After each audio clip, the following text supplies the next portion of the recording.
Baik, insyaAllah kita mula dengan Ummul Quran Al-Fatihah. A'udzubillahi minasyaitonirrajim. Bismillahirrahmanirrahim. Alhamdulillahi rabbil alamin, arrahmanirrahim, maliki yaumiddin. Iyyaka na'budu wa iyyaka nasta'in. Ihdinas siratal mustaqim. Siratal ladzina an'amta 'alaihim ghairil maghdubi 'alaihim waladdallin. Amin. A'udzubillahi as-sami'il 'alim minasyaitonir rajim. Bismillahirrahmanirrahim. Innal hamdalillah nahmaduhu wa nasta'inuhu wa nastahdihi wa nastaghfiruh wa na'udzu billahi min shururi anfusina wa min sayyiati a'malina. May yahdihillahu fala mudilla lahu wa may yudlil fala hadiya lahu. Ashhadu an la ilaha illallah wahdahu la syarika lahu wa ashhadu anna Muhammadan 'abduhu wa rasuluh. Qala rabbi shrah li sadri wa yassir li amri wahlul 'uqdatam min lisani yafqahu qawli. Rabbi zidni ilman amma ba'. Assalamualaikum warahmatullahi wabarakatuh.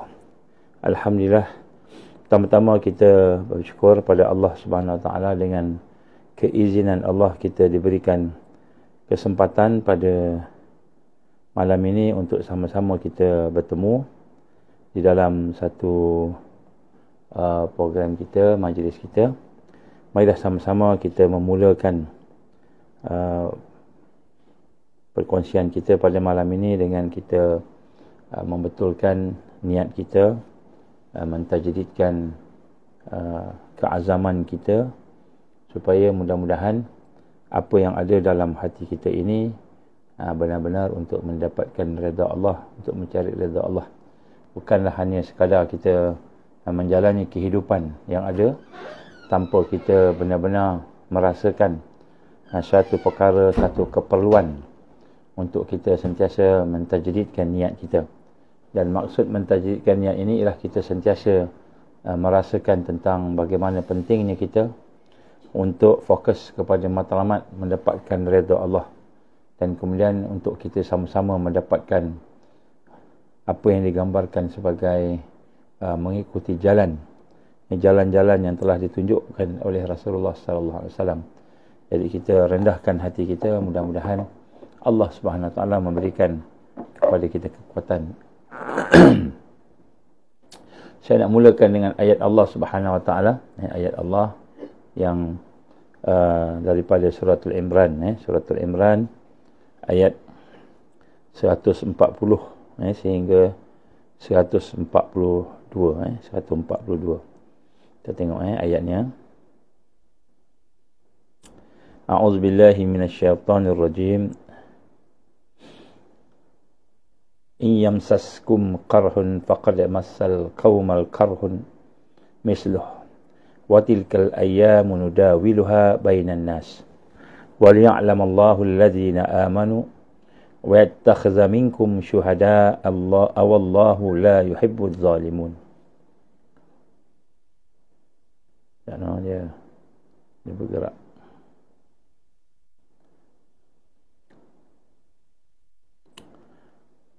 Dan jika kamu dalam peperangan Uhud lah, pada masa itu, maknanya kita sekarang pun sama juga, dan jika kamu mendapat luka ataupun cedera, maka sesungguhnya kaum musyrikin yang musuh kamu itu juga telah cedera, maknanya mereka pun cedera juga,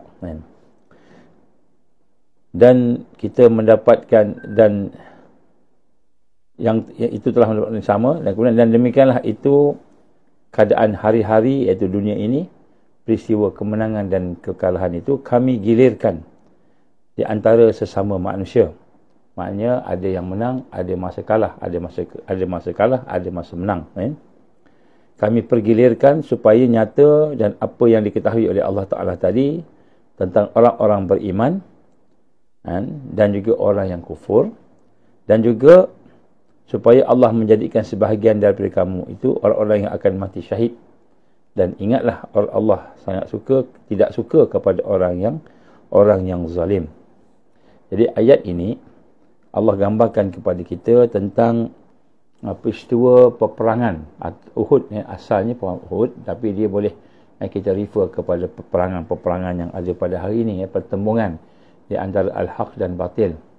Jadi apabila kita melihat di kalangan orang-orang Islam contohnya pada hari ini, mereka mendapat serangan, mendapat kita kata ujian dengan bomnya, dengan apa sebagainya, dan orang Islam luka, cedera. Maka Allah gambarkan di sini, mereka musuh pun cedera juga, mereka musuh pun dapat kesan buruk juga kan. Dan kemudian apa yang penting di sini ialah Allah nak menggambarkan watilkal ayyam, kan? Dan watilkal ayyam nudawiluha bainan nas. Dan Allah Subhanahu wa taala mempergilirkan hari-hari, iaitu di mana di antara manusia itu ada kemenangan, ada kekalahan, ada kemenangan. Maknanya kenapakah Allah SWT menggilirkan itu? وَلِيَعْلَمَ الَّذِينَ آمَنُوا وَيَتَّخِذَ مِنْكُمْ شُهَدَاءَ وَاللَّهُ لَا يُحِبُّ الظَّالِمِينَ. Iaitu Allah SWT untuk membuktikan, menyatakan, maknanya bukan Allah tak tahu, tapi Allah nak menyatakan, membuktikan tentang apa yang berlaku kepada orang yang beriman. Mereka ni betul beriman, maknanya diuji dengan kesusahan, kepayahan, kita kata peperangan, dalam keadaan yang ditekan, diancam, mereka tetap beriman. Dan kemudian sebahagian daripada mereka akan syahid, sebahagian daripada mereka akan mendapat syahid, iaitu mati dalam keadaan berjuang pada jalan Allah tadi. Dan kemudian Allah SWT pun menyatakan bahawa wallahu la yuhibbuz zalimin. Allah Subhanahu Wa Taala tidak mahu, tidak suka, tidak sayang, tidak kasih kepada orang-orang yang zalim. Jadi orang zalim ni maknanya orang-orang yang tidak meletakkan al-haq pada tempatnya, tidak meletakkan sesuatu yang sepatut pada tempatnya, ataupun orang-orang yang menzalimi dirinya dengan syirik dan sebagainya. Jadi di sinilah Allah menggambarkan kepada kita bagaimana sesungguhnya setiap kali pertembungan itu akan ada yang cedera, akan ada yang susah, akan ada yang mendapat penyakit, sakit dan sebagainya. Tetapi kalau orang beriman tu melihat diri mereka sakit, luka, cedera, maka Allah gambarkan orang yang memerangi mereka itu juga mendapat sesuatu yang sama, luka, cedera dan sebagainya. Dan di sini Allah menggambarkan, Allah nak menunjukkan kekuasaan dia, bahawa sesungguhnya dialah yang berkuasa. Maknanya bukan kamu saja luka, bukan kamu saja sakit, mereka pun luka, mereka pun sakit, mereka pun cedera. Dan kemudian Allah SWT mahu menggantikan watilkal ayyam nudawiluha bainan nas. Allah akan pergilirkan, tukar antara menang kalah, menang kalah. Dan Allah menggambarkan itu sebagai satu ujian kepada kita semua, bahawa kita ini akan kena membuktikan. Kita kata kalau kita dah beriman, kalimah syahadah dan sebagainya, kita kena buktikan. Kita kena buktikan bahawa kita ni betul-betul beriman, konsisten. Jangan kita ingat masa kita susah, masa kita terancam, terkepung, masa kita payah, masa tu kita tidak bersama. Kita kata kita ni ditimpa balak, tak mau dah dengan orang beriman. Sedangkan itu semua hanyalah merupakan ujian. Dan Allah menggambarkan bahawa orang yang kalah tak selamanya kalah. Orang yang menang tak selamanya menang. Jadi kita lihat, kita nampak macam Yahudi kuat, macam Amerika pun nak masuk ke Gaza contohnya. Macam dekat Malaysia ni kan, contohnya macam-macam akta-akta yang draconian. Saya sebut secara terus terang lah. Dan akta-akta yang zalim, yang mahu boleh diperkenalkan dengan keadaan yang zalim juga. Jadi maknanya kita melihat bagaimana tidak selamanya mereka akan begitulah. Tak selamanya mereka akan dapat, kita kata, menzalimi orang lain, mengacau orang lain. Tak selamanya. Akan adalah pergiliran. Jadi Allah gambarkan watilkal ayyam nudawiluha bainan nas. Jadi Allah akan gilir-gilirkan. Jadi sebab itulah pada malam ini kita nak sama-sama melihat beberapa perkara supaya mudah-mudahan boleh menjadi peringatan kepada kita berkenaan dengan pertembungan yang sedang berlaku dan juga yang akan berlaku selepas ini. Maknanya dia akan melibatkan semua orang. akan melibatkan seluruh dunia, bukan hanya di Palestin, bukan hanya di tempat-tempat yang bergolak. Jadi Allah gambarkan kepada kita ayat ini supaya kita faham. Dalam ayat yang seterusnya Allah menggambarkan waliyumahhisallahu alladhina amanu wa yamhaqal kafirin. Jadi Allah Subhanahu taala mahu membersihkan. Jadi kenapa Allah uji kita dengan susah, dengan kalah, dengan nampak rugi, dengan nampak tak, macam nampak kita tak boleh nak buat apa-apa dah kan, tak boleh buat apa-apa dah kan, sampai kita ada di kalangan orang beriman putus asa, tak tahu nak buat apa dah. Macam mana nak buat ni, kita punya masalah makin lama makin besar, makin besar, makin besar. Akta pun draconian mula nak diimplementkan, IHR pun nak masuk lah. Akta 342 pun dah mula dimasuk perlahan-perlahan. Pegawai-pegawai polis telah diberikan taklimat tentang Akta 342 yang nak dilakukan, nak dilaksanakan. Dan bagai-bagai peristiwa pula nampak seperti provokasi kan.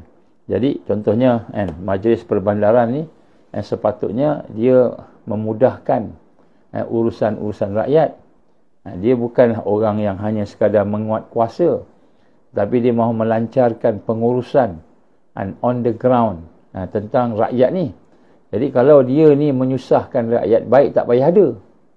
Kan, baik tak payah ada kalau menyusahkan rakyat. Jadi sebenarnya fungsi dia yang pertama untuk memudahcarakan kan apa yang ada pada rakyat, kan apa yang ada pada masyarakat, supaya perkara itu berjalan dengan lancar. Seperti begitulah. Tetapi tiba-tiba kita melihat macam-macam pula berlaku pada hari ini. Peristiwa-peristiwa yang berlaku satu demi satu. Dan kita melihat pula Allah pun sebab seolah-olahnya Allah menunjukkan kepada kita dengan qada dan qadarnya bagaimana kezaliman-kezaliman itu. Kalau dulu kita tengok api yang marak, membakar, naik sampai seolah-olahnya kita kata setinggi-tingginya bangunan kan, api seperti yang berlaku di Amerika, yang seperti yang berlaku di Gaza. Kita melihat bom jatuh, api naik tinggi kan. Hari ini kita nampak dekat Malaysia dah ada, walaupun namanya gas bocor, namanya pipe bocor, bukan gas bocor, pipe bocor. Jadi kita lihat macam mana Allah Taala nak menunjukkan kepada kita itu semua tanda-tanda bahawa kita ni kena mengambil iktibar daripada perkara yang berlaku. Jadi apa pun perkara yang berlaku di hadapan kita, sama ada perkara itu melibatkan manusia ataupun melibatkan alam sekitar, ataupun melibatkan kita kata mungkin jenayah-jenayah daripada orang lain pula, luar, bukan dalam negara, luar negara pula dan sebagainya, semua itu adalah merupakan ketentuan Allah. Ketentuan Allah Subhanahu wa taala. Jadi ketentuan Allah inilah yang kita nak rasa sebagai qada dan qadarnya, kita nak kena ambil pengajaran. Dan apa pengajarannya? Antaranya yang Allah gambarkan dalam surah Al-Imran ayat 141 ini, bagaimana dan juga supaya Allah membersihkan orang-orang yang beriman. Jadi maknanya bila berlaku pertempuran ni, pertempuran ni, kesusahan ni, macam-macam berlakulah.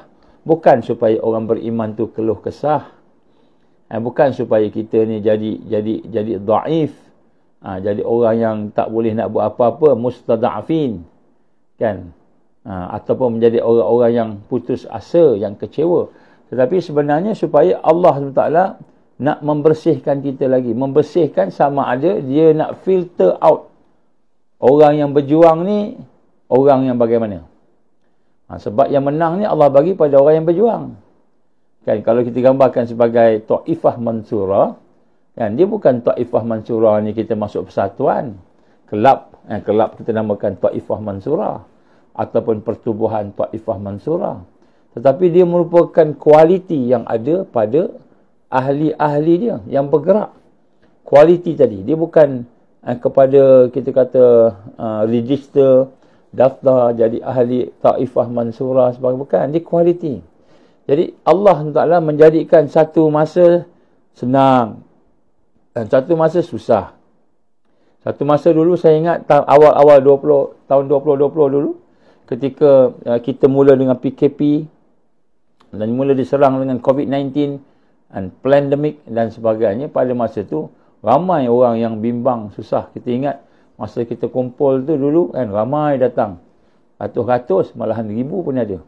Dan untuk nak bincang macam mana ni kita nak selamatkan diri kita ni, macam mana kita nak menghindarkan diri kita daripada ancaman, macam mana cara kita nak kena masuk hutan, macam mana cara kita nak kena lari.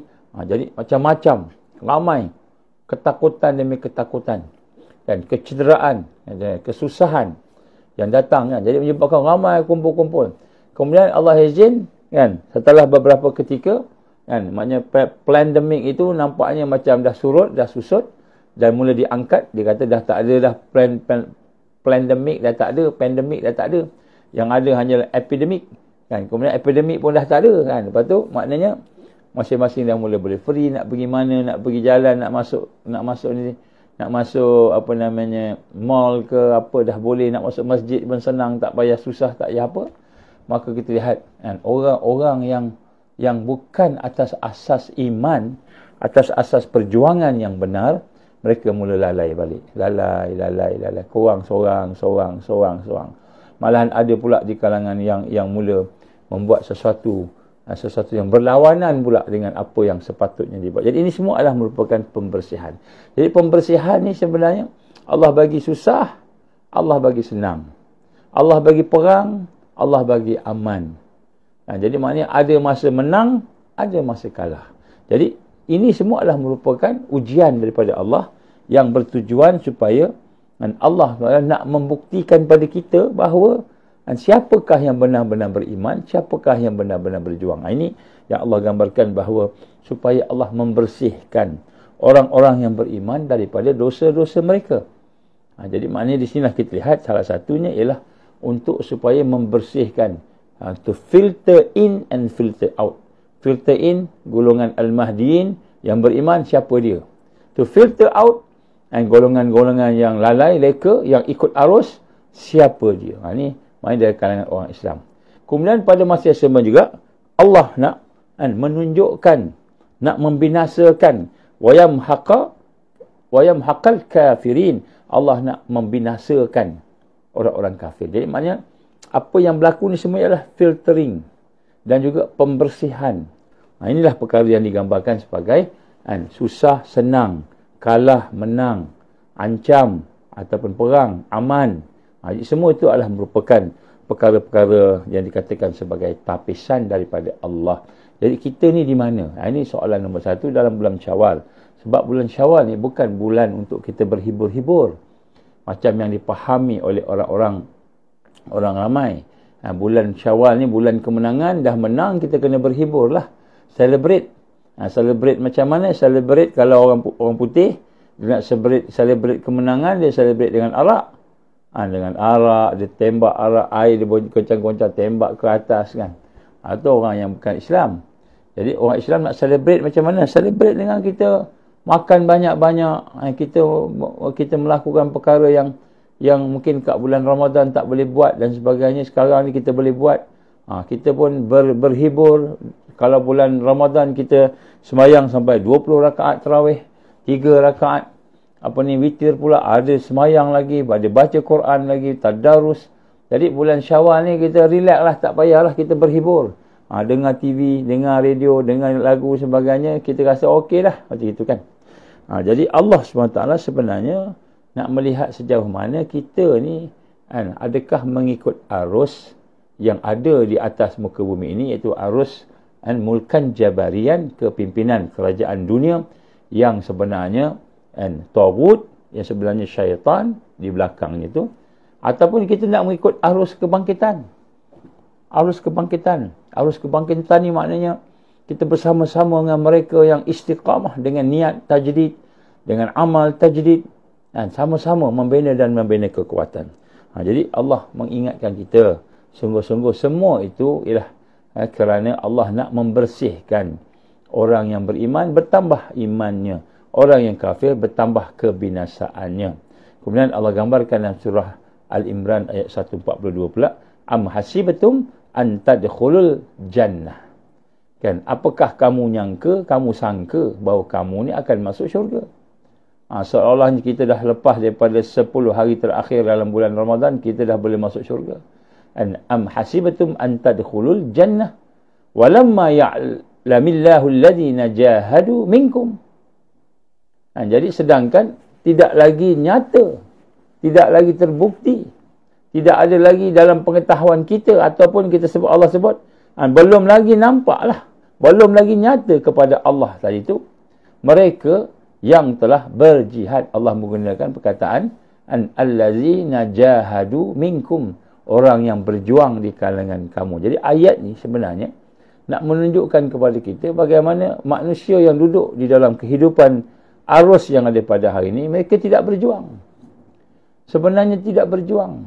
Mereka hanya mengikut arus saja, ikut je. Bila masa senang, masa susah, merungut, komplain, komen kan. Tapi tidak berjuang. Jadi Allah gambarkan, apakah kamu sangka kamu akan masuk syurga? Sedangkan belum lagi terbukti, ternyata walamma ya'lamillah allazina jahadu minkum, orang-orang yang berjuang di kalangan kamu. Jadi maknanya berjuang ni maknanya bukan bulan Ramadan aja. Kita tengok contohnya peperangan apa? Peperangan Uhud. Dia persiapan dia bulan Ramadan masuk bulan Syawal. Begitu juga peperangan Khandaq contohnya. Peperangan Ahzab kan. Dia persiapannya bulan Ramadan kan. Kemudian dia punya tu bulan apa namanya? Syawal contoh. Jadi kita lihat bagaimana keadaan itu menunjukkan bahawa Allah Ta'ala tanya kat kita, kamu ni betul ke? Masa susah baru nak kumpul-kumpul, sanggup datang jauh-jauh. Masa susah sanggup bertemu, berukhuwah. Tapi bila dah senang, bila dah ada okey, tak ada dah pandemik, dah tak ada dah coronavirus, tak ada dah semua sebagainya, paksaan dah tak ada, kita rasa kita boleh seorang-seorang survive, maka kita pun seorang-seorang survive sama kita. Jadi mana? Apakah kamu menyangka bahawa kamu akan masuk syurga sedangkan belum nyata lagi di sisi Allah ataupun pada diri kita tadi kan, siapakah yang berjihad dan wa ya'lamus sabirin, dan siapakah yang sabar.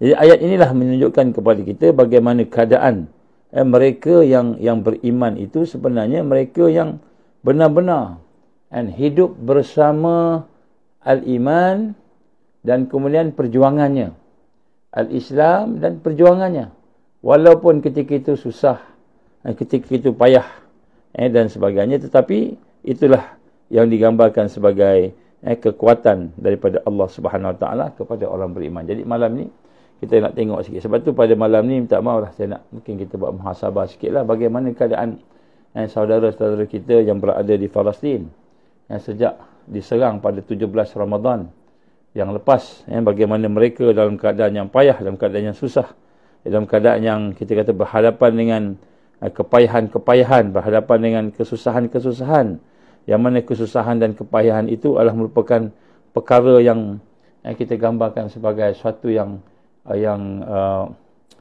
kita melampaui batas manusia, kemanusiaan, malahan batas-batas di sisi kebinatangan. Jadi ini antara perkara-perkara yang kita nak sama-sama ni insya-Allah. Baik, sebab itu pada malam ini kita tengok pula siniro yang berlaku pada hari ini, di mana siniro yang berlaku pada hari ini menunjukkan bahawa kita berada dalam suasana-suasana yang cukup sukar, iaitu kita berada dalam suasana-suasana yang digambarkan sebagai suasana-suasana yang penuh dengan kemungkaran. Di samping itu, pada masa yang sama kita juga mendapat maklumat-maklumat yang kita terima daripada media massa yang terkini, bagaimana keadaan yang digambarkan oleh Allah SWT berlaku kepada kita dalam ayat yang kita bacakan tadi, iaitu bahawa Israel contohnya berhadapan dengan kesusahan, dan Zionis berhadapan dengan kesusahan. Maknanya mereka sibuk dengan perkara-perkara yang susah tadi. Walaupun kita nampak macam mereka membuat macam-macam kekejaman kepada orang Palestin, tapi mereka sendiri susah. Sebab itulah kita lihat hari ini satu benda yang saya nak bacakan, ulangkan kepada sekalian sahabat-sahabat sekalian, apa yang Allah gambarkan. And a'udzubillahi minasyaitanirrajim, istikbara fil ard, and istikbara fil ard, dengan sikap sombong, takbur, mereka itu di atas muka bumi ini, wa makra syai', dan mereka merancang dengan perancangan jahat di atas segala sesuatu, wala yahiqul makru syai', illa bi ahli. Dan Allah katakan mereka merancang dengan penuh kesombongan, dengan penuh takbur untuk mereka menghapuskan umat, contohnya menghapuskan perkara-perkara yang baik di atas muka bumi ini. Tetapi Allah kata apa? Wala yahiqul makru syai' illa bi ahli. Dan tidaklah sungguh-sungguh perancangan mereka itu akan menimpa kepada orang lain, sebenarnya menimpa kepada diri mereka sendiri. Maknanya nak sebut sini, mereka buat jahat pada orang Palestin contohnya, dibunuhnya, ditangkapnya dan macam-macam lah. Tetapi sebenarnya kata Allah, mereka melaksanakan makar itu akan kena pada diri mereka sendiri. Fahal yanzuruna illa sunnatal awwalin falan tajida li sunnatillahi tabdila walan tajida li sunnatillahi tahwila. Jadi Allah gambarkan kat sini, dan inilah yang berlaku pada sebelum-sebelumnya dan juga berlaku pada hari ini, iaitu siapa-siapa yang buat jahat, siapa-siapa yang niat jahat, sama ada jahat kepada sesama orang Islam, mukmin, ataupun jahat kepada orang kafir kepada orang Islam, maka perancangan jahat akan patah balik pada dia. Ini yang digambarkan oleh orang-orang biasa, dia kata ni karma. Kan, buat jahat dibalas jahat. Buat jahat dibalas jahat. Jadi rupanya buat jahat dibalas jahat ni bukan karma, tapi sunnatullah. Allah sebut dah. Allah sebut dalam ayat ni. Bahawa siapa yang merancang jahat, siapa yang merancang jahat tadi, maka sebenarnya wala yahiqul makru syai' tadi illa bi ahli, melainkan akan pergi kepada orang yang merancang tadi. Orang yang merancang tadi. Yang ini yang kita sebut tadi, bagi ini sunnah Allah. Jadi sebab tu kita jangan bimbang. Kalau kita buat baik takut tak dapat apa-apa. Buat baik nak dapat dunia, jangan bimbang. Kita nak dapat dunia, nak dapat apa, tapi kita hanya buat baik, buat ibadah, kerja kita, dan kemudian letakkan matlamatnya kerana Allah. Kerana Allah dah sebut sini, kalau kita buat jahat, kita ada hasad, kita ada dengki, kita ada suuzan dengan siapa-siapa orang musyrik Islam, ataupun kita orang jahat pula nak buat orang yang musuh Islam nak buat kejahatan, makar, perancangan jahat kepada orang Islam, kita jangan risau. Dan kita pula jangan buat jahat, sebab kalau kita buat jahat, dia akan patah balik kita. Ini dia punya rahsia dia, kenapa kita hari ni, orang Islam hari ni tak boleh nak dapat sesuatu yang baik, sebab dia masih lagi melakukan perkara yang di luar daripada ibadah. Masih lagi ada mungkar, ada maksiat, ada sebagainya. Jadi ini Allah gambarkan bagaimana orang yang melakukan perancangan jahat ini, mereka sombong dan takbur, istikbara fil ard. Mereka ni berlaku sombong ataupun mereka ni takbur di atas muka bumi ini, dan mereka merancangkan perancangan jahat. Dan inilah yang digambarkan sebagai apa? Sunnah Allah. An fahal yanzuruna illa sunnatal awwalin. Dan inilah yang telah Allah gambarkan sebagai sunnah, peraturan daripada generasi yang awal dulu. Falan tajida li sunnatillahi tabdila. Dan kamu akan menyaksikan tidak akan ada perubahan. Tak ada perubahan, dia peraturan. Siapa buat jahat, dia akan kena kat diri dia. Siapa buat baik, dia akan kena kat diri dia baik. Ini bukan karma. Dia orang kata, ini karma. Ni dia buat jahat, tengok karma. Karma benda karma tu kan. Bukan karma, memang sunnah Allah. Allah dah sebut dalam suratul Imran, ayat, minta maaf, bukan suratul Imran, ni surah apa ni? Surah, kalau tak silap saya, surah Al-Baqarah, kan? Kalau tak silap saya. Nanti tengok balik. Jangan sebut kat sini bagaimana Allah gambarkan sunnah Allah tidak akan berubah. Sunnah Allah tak akan berubah. Jangan takut. Jadi janganlah kita nak balas orang buat jahat. Allah balas dah. Sebab tu kita sebut tentang kifarah. Kifarah ni adalah balasan yang Allah bagi kepada mereka yang melakukan dosa. Melakukan mungkar, melakukan penyelewengan. Allah bagi. Yazbillah min zalik. Mudah-mudahan kita tak jadi kifarah lah. Bagi orang beriman, Allah jadikan kafarah. Kafarah ni pula ditutup. Ditutupnya. Bukan ditutup tu dia tak kena hukum. Kan ditutupnya maknanya Allah Ta'ala akan perbaiki. Perbaiki amal dia. Sebab itu nak sebut kat sini bagaimana Allah gambarkan. Kan kau sekali-kali tidak akan mendapati sebarang perubahan kepada sunnatullah, sunnah Allah. Peraturan Allah, undang-undang Allah. Dan kamu sekali-kali tidak akan dapat melihat berlakunya kita kata perbezaan sunnah-sunnah yang lain. Jadi sebab tu pada malam ni kita nak kena rasa satu perasaan dengan akidah yang jelas, akidah mentauhidkan Allah. Kita nak kena rasa bagaimana siapa buat jahat, Allah akan balas dia dengan kejahatan. Siapa buat baik, Allah akan balas dia dengan kebaikan. Jadi sebab tu apa yang kita nak buat? Yang kita nak buat ialah kita nak kena tingkatkan sayang pada Allah, dan atas kasih sayang pada Allah tadi kita membina amalan ibadah. Maknanya jadikan semua ibadah. Ini nombor satu. Pada malam ni saya nak buat ini nombor satu. Jadi kemudian kita tengok sikit apa yang Allah balas pada Israel. Ada banyak laporan-laporan lah. Rupa-rupanya sejak peperangan yang berlaku bermula daripada 7 Oktober 2023 sampailah ke hari ini, kita melihat sejak peperangan bermula tadi, maka rupanya Yahudi, Israel tu, mereka telah terjebak dengan banyak krisis yang tak pernah berlaku. Banyak perkara yang buruk berlaku pada mereka. Jadi dari aspek mana? Aspek ekonominya, aspek sosiologinya, sosial, aspek psikologinya, aspek politiknya, aspek hubungan dengan luar negara, berbagai aspek. Jadi inilah kita lihat, walaupun kita nampak macam seolah-olahnya kita kata arus yang ada di hadapan kita ni cuba menyembunyikan apa yang berlaku kepada Israel tadi, kepada Yahudi tadi, Zionis tadi, tetapi rupa-rupanya berlaku banyak benda yang Allah gambarkan sebagai sunnah dia tadi itu. Jadi sebab itu kita lihat, kita cuba petik sikit lah tentang beberapa perkara yang sedang berlaku. Dan ini adalah tanda-tanda kejatuhan Israel. Yang mana tanda-tanda kebangkitan Islam. Kebangkitan Islam. Nanti kita cuba tengok insya-Allah. Yang pertama sekali nak sebut kat sini, antara perkara yang besar yang berlaku di Israel pada hari ini, dan juga sebenarnya musuh. Kita ingat musuh tak berlaku, yang lain-lain yang bersama dengan Israel ni, sekutu ni berlaku juga kan. Antaranya adalah dari sudut ekonomi.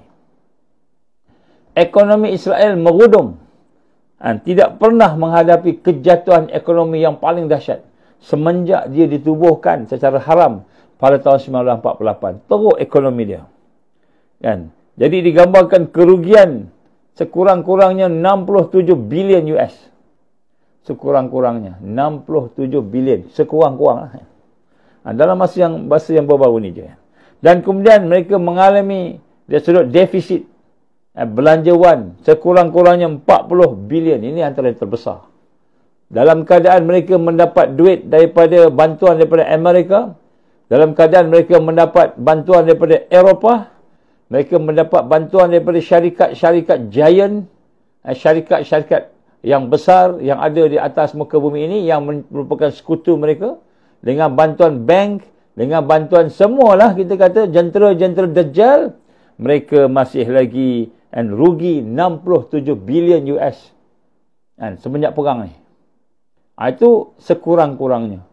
Maknanya ekonomi ni jatuh teruk, dahsyat. Walaupun dibantu oleh Amerika, Amerika cetak duit je. Dibantu oleh Eropah, bank-bank international bantu dia. Semua pakat bantu dia. Kan, semua orang kaya dunia, Rothschild punya group and so on, semua. Tetapi dia masih lagi rugi. Rugi lagi. Dalam keadaan kalau kita ni rugi, memang kita tak ada bantuan. Kita memang kalau kita rugi ni, kita tak ada bantuan. Ni dia ada bantuan. Daripada seluruh dunia. Itu pun masih rugi lagi 67 bilion. Dan belanjawannya defisit 40 bilion Amerika, US. Yang mana terbesar dalam sejarah semenjak mereka ditubuhkan secara haram. Jadi ekonomi di Israel sungguh teruk. Kurang lebih 60,000, saya ingat lebih 60,000 syarikat-syarikat besar dan kecil yang ada di Palestin, syarikat orang Yahudi ni ditutup. 60,000 syarikat besar ditutup. Ini dalam keadaan mereka mendapat bantuan-bantuan daripada sekutu dia. 60,000 ditutup. Dan menyebabkan kehilangan pekerjaan yang sangat banyak. Kemudian sumber income dia pula antaranya pelancongan. Jatuh 70%. Kira dah habis lah. Kira pelancongan ni macam orang tak datang lah. Kan? Begitu juga kerugian dalam bab pelancongan saja sekurang-kurangnya 5 bilion. 5 bilion yang Amerika. Dan kemudian sektor-sektor lain kan.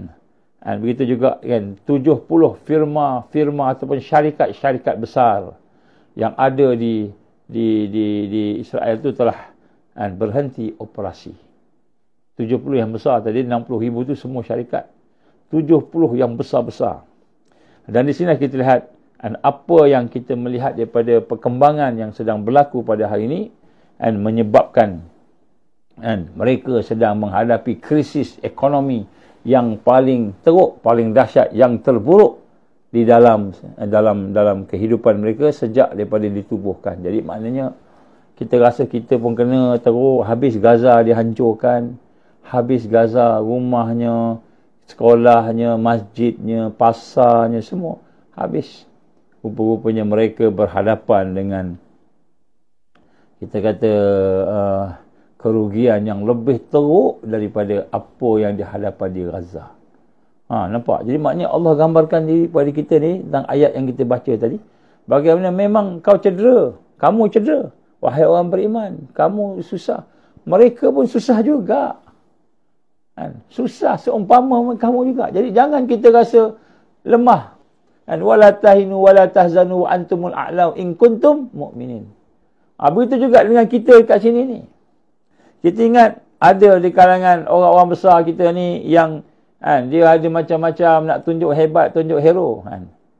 Tunjuk macam-macam nak kata dialah yang paling best sekali. Sedangkan negara kita ni sedang menjunam. Sedang menjunam dan macam-macam sebenarnya. Bukan hanya masalah ekonomi negara kita ni. Bukan hanya masalah kesihatan. Bukan hanya masalah-masalah yang kita gambar sebagai masalah dari sudut kita kata ilmunya dan sebagainya. Masalah yang besar juga, masalah keselamatan. Masalah keselamatan negara. Malahan lebih hebat, masalah kedaulatan negara. Negara kita nak diubahnya. Cara tersurat, cara tersirat mereka dah sebut dah. Contohnya dia nak runtuhkan Islam. Cara tersurat, cara tersirat. Mereka dah sebut dah. Mereka dah sebut dah. Mereka nak hancurkan bangsa Melayu yang beragama Islam ni. Kalau bangsa Melayu yang tak Islam ni, dia tak kisah. Bangsa Melayu yang murtad ni, dia tak kisah. Kalau bangsa Melayu yang Islam ni yang dia kisah. Dia nak hancurkan, dia sebut. Secara surat, tersurat pun dia, tersirat pun dia. Dalam bahasa Mandarin ke, bahasa Hindi, bahasa Urdu ke, dalam bahasa Melayu ke, bahasa Inggeris ke, mereka dah sebut dah. Dah sebut dah nak hancurkan. Jadi kita sebut kat sini, bagaimana masalah-masalah yang ada di negara kita pun hebat juga, tak kurangnya. Tapi, dan kita nampak macam seolahnya pemimpin-pemimpinnya bagus belaka. Minta maaf lah saya sebut, terus terang lah. Terus terang lah kat sini. Saya tak sebut siapa nama pemimpin, tapi kita boleh tahulah. Baik, saya dah sebut tu, maka kita lihat rupanya, kita ingat kita je yang rugi, kita yang susah. Tapi rupanya musuh juga berada dalam susah. Kemudian, kerugian dan ketenteraan juga. Dengan bantuan Amerika, dengan bantuan Eropah, dengan bantuan NATO, dengan bantuan bank-bank dunia, bantuan Rothschild, orang terkena Bill Gates lah, apa semua geng-geng dia tu. Rugi tentera lebih daripada 34 bilion US. 34 bilion. Maknanya dah ditampung, dah di bail out semua, rugi lagi. Rugi lagi. Ini kata Allah gambarkan, jangan kamu ingat kamu je cedera, kamu je sakit, musuh pun sakit juga. Jadi sebab tu kita nak kena tanamkan satu perasaan, apa pun yang berlaku dalam kehidupan kita ni, kita mesti bersama Allah. Kita mesti bersama dengan gerakan yang menghidupkan Islam, iman, takwa, menghidupkan khilafah Islam, menghidupkan kita kata sistem Allah Subhanahu Wa Taala. Kerana di situlah rupa-rupanya pembersihan. Jadi Allah uji kita ni, pembersihan ni. Baik. Kemudian pada masa yang sama ada rakyat pula. Jadi akibat daripada peperangan ini, sekurang-kurangnya 143,000 rakyat Israel telah lari, keluar daripada Israel pada masa ni. sekurang-kurangnya 143,000 dah keluar. Terutamanya tempat-tempat yang berhampiran dengan Gaza dan juga di sempadan-sempadan utara Gaza ataupun di sempadan utara di Lebanon, contohnya. Jadi walaupun gencatan senjata ada dan sebagainya, tetapi masih ramai takut, mereka lari. Yang ada balik US, yang ada balik Europe, yang ada balik ke Ukraine semula, yang ada pergi ke Southeast Asia, ke Indonesia. Ada orang Yahudi yang lari masuk ke dalam negara Malaysia. Tu kita sebut sikit ya. Masuk ke Malaysia ni, masuk ke tapi mereka tidak menggunakan pasport Israel, mereka menggunakan pasport Kanada, pasport Amerika dan sebagainya. Macam yang ditangkap apa namanya, yang seorang ditangkap ada pistol, yang kita dengar bagaimana polis tangkap dekat hotel tu kan. Itu digunakan pasport Perancis kalau tak silap. Pasport Perancis. Dia ada pasport Israel, dia ada pasport Perancis. Jadi maknanya yang ada, yang ramai yang kita kata yang ada 143,000. Mereka lari keluar. Lari keluar. Jadi penghijrahan besar-besaran rakyat Israel daripada negara Palestin ini. Ini memberikan kesan tidak seimbangnya demografi Israel. Ini antara perkara yang kedua yang kita lihat bagaimana rakyat Israel sendiri lari. Tak sangguplah nak berhadapan dengan apa yang berlaku ni. Mereka memang takut mati kan. Jadi ini perkara-perkara yang kita nak kena rasa bagaimana takutnya sampai macam itu kan. Bukan kata perang dah pergi tempat dia pun, takut je kan. Kemudian antara perkara yang memberi kesan akibat daripada peperangan ini juga ialah kesan psikologi. Kan, penduduk Israel mengalami trauma. Orang Israel ni trauma, sakit psikologi yang teruk. Akibat konflik yang berpanjangan dah setahun lebih dah ni. Dan mereka takut dengan operasi pejuang-pejuang Palestin. Digambarkan sekurang-kurangnya 900,000 rakyat Israel mengalami gangguan tekanan selepas trauma. Kan, post-trauma syndrome kan. Dan sebab kesan ni PTSD 900,000 rakyat Palestin rakyat Israel mengalami gangguan tekanan trauma. Jadi kalau kita tengok anak-anak Palestin dan anak Gaza menangis, mak ayah hilang, mak ayah meninggal dunia, rumah hancur sebagainya, mengalami satu tekanan tadi kan. Macam rakyat Palestin nak makan pun tak ada, kena dihalau sana halau sini dalam keadaan susah. Rupa-rupanya kan orang Israel Yahudi ni pun sama juga, dia menghadapi kan trauma juga, stres. Kurang-kurangnya 900,000 ini yang dicatat. 900,000 rakyat Israel mengalami gangguan tekanan selepas daripada trauma-trauma yang ada. Malahan kita lihat 1/3 daripada rakyat Israel bergelut dengan kemurungan, murung dan masalah mental yang lain. Maknanya 1/3 1/3 ada kemurungan, ada masalah mental, ada masalah mental. Jadi sini kita lihat kan rupa-rupanya kesan peperangan ni kepada musuh kita. Musuh kita tu besar, hebat.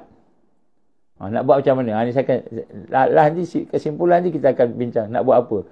Ni apa yang kita buat ni daripada maklumat yang kita dapat daripada ayat Allah panduan kita tadi yang menyatakan rupanya mereka ni lebih lemah daripada orang Islam. Lebih takut daripada orang Islam sebenarnya. Kan? Lebih rugi.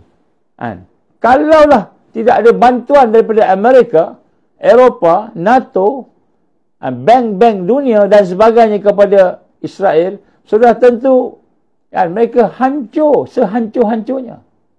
Tapi dengan bantuan yang ada masih lagi defisit, masih lagi rugi, masih lagi hijrah ramai-ramai lari daripada tanah Palestin, masih lagi dalam keadaan mereka berhadapan dengan stres dan trauma. 1/3 digambarkan.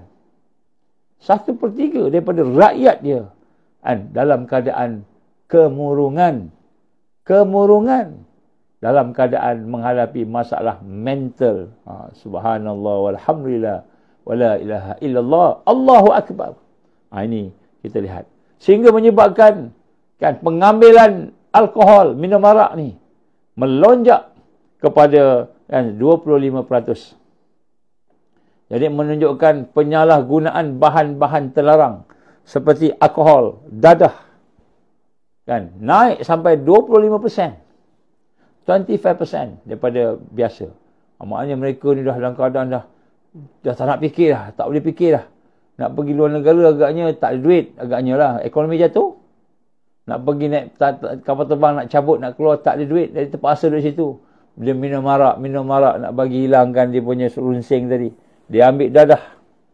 25% increment. Malahan penjualan pil tidur melonjak sampai 180%. Penggunaan pil tidur di kalangan rakyat Israel. Yang mana menunjukkan bahawa rakyat Israel tak boleh tidur. Tak boleh tidur tanpa bantuan pil tidur. Nampak tak? Allah bagi kat mereka ni. Jadi kita jangan rasa oh kita ni tak boleh buat apa, kita dia tak boleh menang. Kan? Tuan-tuan puan-puan, kami lah kan, fikir-fikirlah dengan kawan-kawan ialah yang NGO ke, gerakan Islam ke, orang dakwah ni, orang yang nak berjuang ni. Macam manalah kita nak menang? Kan?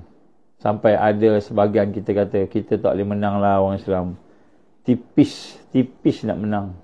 Kan? Sebab dia kontrol semua. Dan ekonomi dia kontrol, duit dia kontrol. Kan? Undang-undang dia kontrol. Kan? Pemimpin 1, 2, 3 sampai ke raja-raja semua pakat kontrol. Apalah kita nak menang, macam mana nak menang ni? Macam mana umat Islam nak menang ni?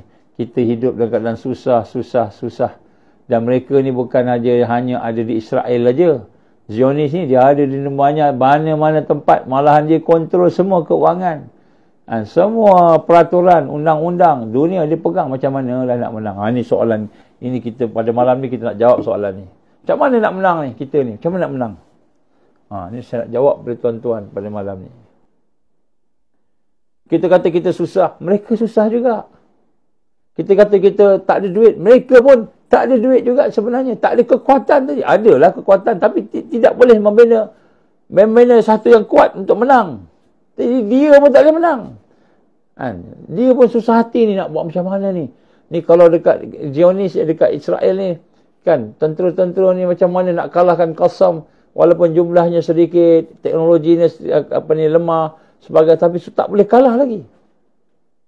Kalau di negara Malaysia pula nak buat ni tak boleh, nak buat ni, dia nak buat macam-macam nak buat dah. Ada dengar-dengar lah nak buat macam-macam sampai darurat pun benda nak berlaku ni. Tapi tak boleh, tak jadi-jadi lagi. Setakat ni lah tak jadi lagi. Ataupun kalau jadi pun darurat kan. Dah buat ni, tak boleh lagi. Ada benda yang tak boleh capai. Apa ni baik nak sebut sini tuan-tuan puan-puan. Malam ni saya nak nyatakan kepada kita semua. Sesungguhnya kemenangan itu milik Allah.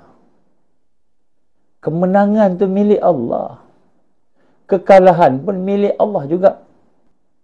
Jadi maknanya dia akan berikan kepada siapa yang layak menang. Dia akan berikan siapa yang layak kalah. Jadi kalau kita kata cedera, susah, terancam, dalam keadaan payah, dia pun payah juga. Musuh ni payah juga. Dia pun berhadapan dengan kesusahan juga. Kita pun susah juga kan. Jadi maknanya apa? Jadi saya mengambil kesimpulan lah. Bila saya fikir macam mana kita nak menang ni, ya Allah. Kita tanya Allah je lah kan. Allah yang maha mutahabi kan. Ya Allah, macam mana nak menang ni? Macam mana nak Islam nak tajdid ni? Macam mana nak Islam nak berkembang ni kan? Tak ada ni. Kalau cari kat Google memang tak ada lah. Kan? Kalau kita hari ni senang, cari Google je lah kan. Senang. Tanya Allah, ya Allah, ya Allah, ya Allah. Rupa-rupanya dengan akidah yang mantap, dengan ukhuwah yang mantap, dengan iman, perjuangan kita yang betul-betul kita susun perlahan-perlahan ikut kemampuan kita, bukan ikut benda yang tak mampu, yang kita mampu. Cukuplah ada sedikit sebesar zarah peluang untuk menang. Kita kata bukan 50% untuk menang, bukan 99% untuk menang. Boleh menang tak? Cukuplah ada sebesar zarah. Kita kata ada peluang nak menang. InsyaAllah kita menang. Ataupun ada orang yang betul-betul down. Dia kata apa? Macam mana nak menang ni? Macam mana nak menang ni Ustaz? Kita dah tak boleh buat apa ni? Tak ada peluang dah. Tak ada peluang nak menang lah. Kata gitulah. Ada orang dah sampai peringkat putus asa. Tak ada peluang nak menang. InsyaAllah kita menang. Kat mana yang menang tu? Kat mana yang menang? Menang tu bukan sebab peluang nak menang. Bukan sebab banyak peratusan kita kuat nak menang. Tapi menang itu cukuplah kita ada Allah bersama kita. Cukuplah Allah. Hasbunallah wa ni'mal wakil. Hasbunallah wa ni'mal wakil. Cukuplah Allah yang menjadi, yang memelihara kita. Hasbunallah wa ni'mal wakil. Ni'mal maula wa ni'man nasir. Cukuplah Allah yang pelihara kita. Cukuplah Allah yang jaga kita, yang memimpin kita. Cukuplah Allah yang memberi kemenangan pada kita. Jadi walaupun peluang nak menang, nak lawan dengan gergasi yang ada di dunia ini, yang kita gambarkan sebagai teknologi dia pegang, ekonomi dia pegang, tentera dia pegang, semua pakat dia pegang semua. Jadi orang Islam ni lemah je, paling kuat buat madrasah je. Tuan-tuan guru kita paling kuat buat madrasah. Itu pun nak maintain madrasah susah, nak kena minta-minta kat orang. Ataupun cukup dengan sekadar boleh buat kita kata pertubuhan. Lepas tu nak menang dengan pertubuhan, tak pergi mana dah. Jadi kita kata macam-macam buat, tapi tak boleh nak pergi. Saya sebut pada malam ni, daripada ayat yang kita tengok, daripada keadaan yang digambarkan oleh kehidupan yang ada pada hari ini pada mereka yang duduk di barisan hadapan, cukuplah ada sedikit sebesar zarah, bukan 1% pun, bukan 0.00001% pun untuk menang. Cukup sebesar zarah.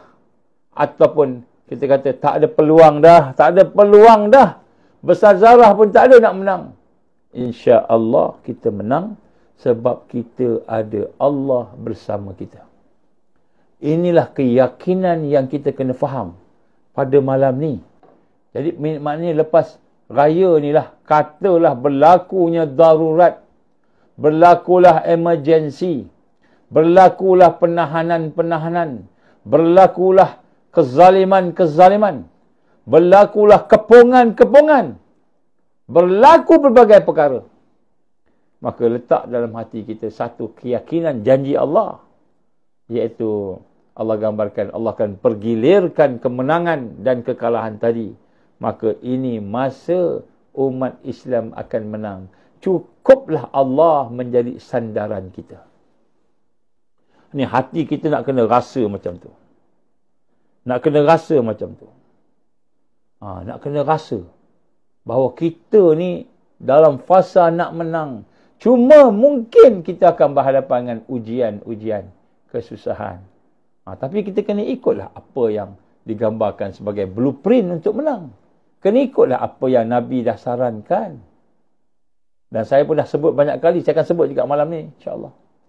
Jadi maknanya, kita tengok akibat peperangan. Tadi kita kata dalaman banyak lagi, tapi banyak masa tak banyak. Saya petik-petik ni. Petik-petik je. Contohnya, luaran pula. Apa luaran? Image. There's Israel Zionis ni. There's global habis. Dulu Israel lah yang akan menegakkan keamanan, peace in the Middle East. Israel lah akan menegakkan peace, keamanan di Timur Tengah.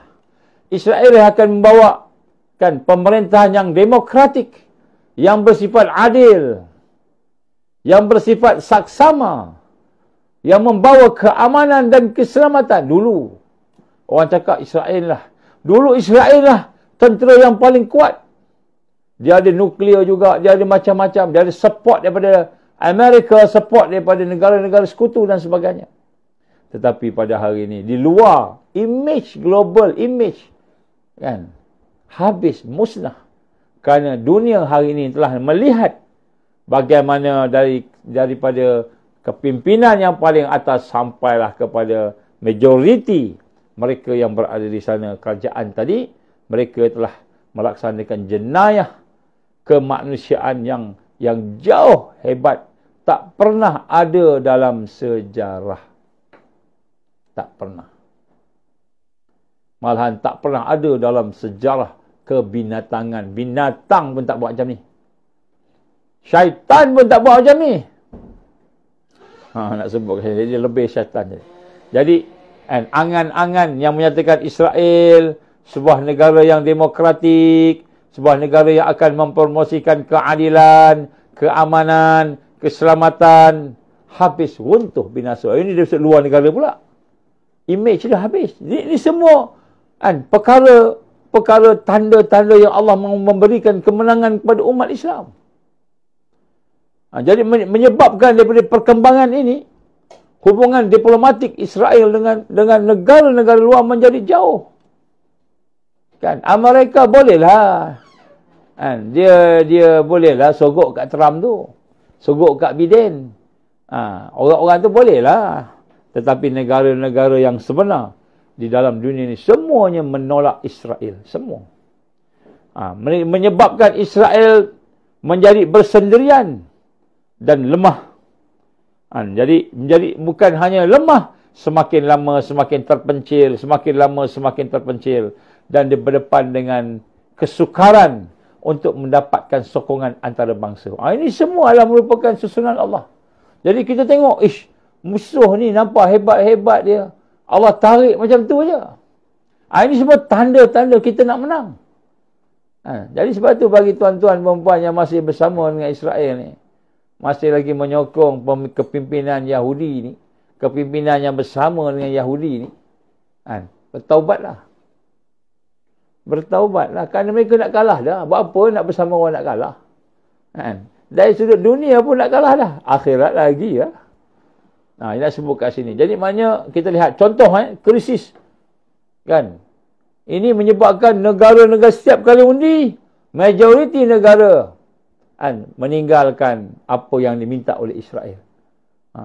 Sampai ada cadangan daripada negara-negara di dalam UN, PBB, mencadangkan Israel dikeluarkan daripada United Nations. Ada. Jadi ini menunjukkan kepada kita bagaimana rupa-rupanya peperangan ini telah menjadikan Israel dalamannya habis. Kan? Luaran pun habis. Ini tanda-tanda kemenangan Islam ni. Macam mana nak menang, ada lagi saya sebut. Tak sempat hari ni, besok saya sebut. Macam mana kita boleh menang ni. Blueprint ni. Kita ada dah. Semua ada dah. InsyaAllah. Allah dah tunjukkan dengan ayatnya. Allah dah tunjukkan melalui Rasulnya. Allah dah tunjukkan melalui kepimpinan-kepimpinan sahabatnya. Kan? Begitu juga dengan kepimpinan para ulama yang muhakkikin. Dah tunjuk semua kat kita. Semua dah ada dah. Cuma kita kena follow aja. Kita bukan nak buat sesuatu yang baru. Kita nak ikut aja. Dan Allah kata apa? Laqad kana lakum fi rasulillahi uswatun hasanah. Jadi pada Nabi itu ada terbaik, contoh terbaik. Tak payah fikir lain, ikut je, follow je. Tapi jangan follow macam mana yang kita faham. Iaitu macam mana ilmu yang dipahami oleh orang-orang yang ada hari ini, yang belajar kononnya sampai PhD dalam universiti. Tetapi ilmu yang dia belajar tu hanya sekadar syariat sahaja. Tak sampai kepada bagaimana nak membersihkan hati melalui tariqah. Tariqah yang sahih. Jalan yang sahih. Melalui memahami hakikat. Kehidupan hakikat. Allah Subhanahu Wa Taala sampai kepada mengenal Allah, ma'rifat. Janganlah kita fikir sekadar syariat aja. Sebab hujung orang yang belajar syariat ni, tanpa hati yang bersih, dia akan jadi sombong. Hujung akan jadi sombong. Ada ujub kat dia. Akan ada kibriya. Akan ada kibru. Akan ada sum'ah contohnya. Ini semua penyakit-penyakit ni. Penyakit-penyakit hati ni. Dia belajar syariat sampai PhD. Bergelaran profesor. Bergelaran datuk. Bergelaran. Macam-macam gelaran nak sebut, orang tengok marah pula. Tetapi bila tengok perbualan, perbincangan, seolah-olah hatinya kan sekotor-kotor hati. Merendah-rendahkan orang. Awak siapa nak tanya soalan ni? Kitab mana yang kamu baca? Bila ada orang tanya soalan. Kitab mana yang kamu baca ni? Awak ni belajar mana? Awak tahu bahasa Arab ke? Kan? Ni seorang doktor. Mungkin dia profesor juga. Boleh rendahkan orang macam tu. Di mana jiwa dia? Seorang da'i. Merendahkan orang. Orang tanya soalan. Siapa kamu? Nak kata saya ni tak betul. Contohnya begitu. Jadi maknanya ilmu sampai PhD tapi setakat syariat tak memahami bagaimana hati yang perlu dibersihkan, direndahkan, tawaduk, tadaruk. Hati yang perlu dipimpin untuk menuju kepada Allah dengan zikir-zikirnya. Sampai dia kata mana boleh zikir-zikir ni. Zikir yang Nabi ajar je. Subhanallah walhamdulillah wala ilaha illallah wallahu akbar. Itu pun baca. Itu pun tak boleh baca ramai-ramai. Baca seorang-seorang senyap-senyap je. Kan? Tak maaf tuan-tuan. Sampai dia membidaahkan bacaan-bacaan zikir, tahlil dan sebagainya. Membidaahkan. Jadi kita lihat pada hari ini kita faham Islam hanya sekadar syariat yang diajar di universiti. Kalau syariat yang diajar oleh ulama' muhakkikin tak sama. Tak sama.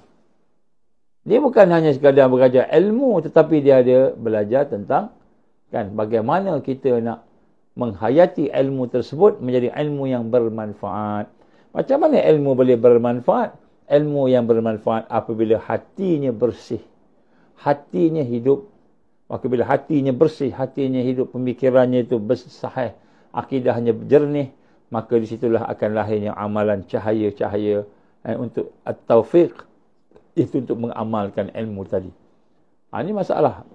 Sebab itu dah sebut kat sini, bagaimana kita hari ini terperangkap. Kita ingat kita dah PhD, dah profesor dah. Kita boleh cakap apa sahaja kita nak cakap. Kita menyokong pula orang-orang yang tak sepatutnya kita sokong. Musuh-musuh Islam, kita sokong pula musuh Islam. Tak mengkaji pun. Wallahualam. Baik, jadi maknanya mereka pun cedera juga ni, musuh ni. Peringkat antarabangsa memang dah habis dah. Dan yang paling hebat sekali tuan-tuan, perempuan rahmati Allah. Nak kata Allah nak hancurkan Israel ni. Allah nak hancurkan musuh-musuh dia. Sama ada di Palestin ataupun di Malaysia. Sama aja. Kita melihat bagaimana krisis bukan saja krisis di kalangan rakyat, krisis ekonomi, krisis psikologi, krisis sosial, krisis dari sudut hubungan diplomatik dan sebagainya. Yang lebih hebatlah krisis yang paling penting, paling besar ialah pemberontakan di kalangan kepimpinan mereka. Kepimpinan dia pecah. Kepimpinan dia pecah. Pegawai-pegawai tertinggi, contohnya pegawai kanan, termasuklah ketua Mossad. Dah jadi bekas lah. Bekas ketua intelijen Israel. Bekas pesuruh jaya polis. Bekas IGP polis. Secara terbuka menentang kerajaan. Di Israel ni. Jadi saya harap ketua intelijen Malaysia ni faham juga. Kalau betul kita sokong, kalau tak betul jangan kata saya yang mengikut perintah. Termasuk IGP. Termasuk IGP.